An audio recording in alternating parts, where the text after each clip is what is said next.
All right, what's up, everybody? So, update here. I got a piece of oak. Notice the grain going up and down. That is to give me strength this way in the piece of wood so that I have very little bend in it.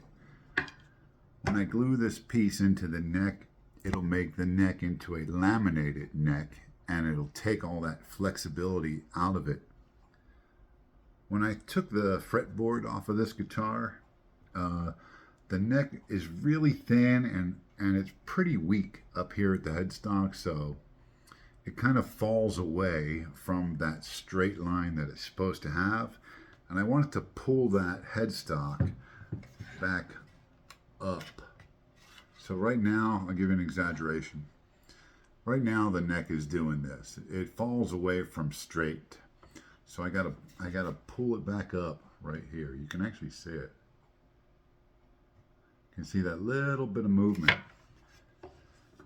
So when I glue in this laminating piece, I don't want to glue it in and keep that fall away in the shape of the neck. I want that neck to be perfectly straight.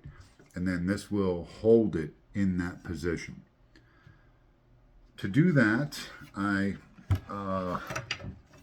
got two perfectly straight pieces of wood. You can really see that gap in there. So it's got to go like that when I laminate it. So I got two perfectly straight pieces of wood. I put one side of it centered, you know, where I want to cut the new channel.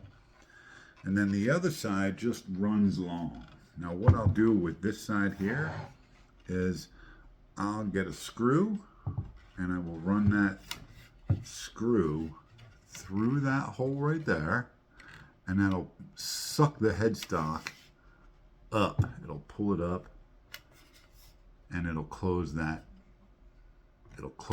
gap, and it'll hold my sled centered.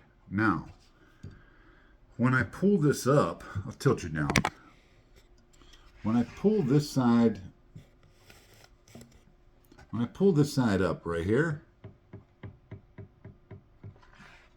I can still push down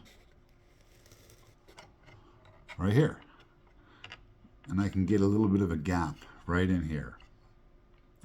So when I run my router through here, the router is going to want to push the neck away from the cutting blade.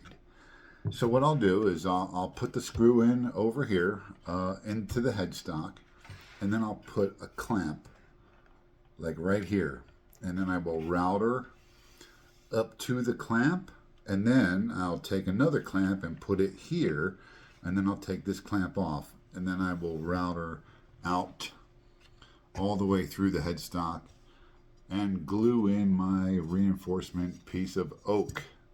We'll let that dry for a day. We'll router out the truss rod channel centered where it's supposed to be, and then we will cut off wherever it sticks out of the headstock. So what do you see what a difference that makes in the strength of this neck? So I don't have a long enough screw to go down into the headstock, so I got to go out and find a screw. Story of my life. Oh well. Peace.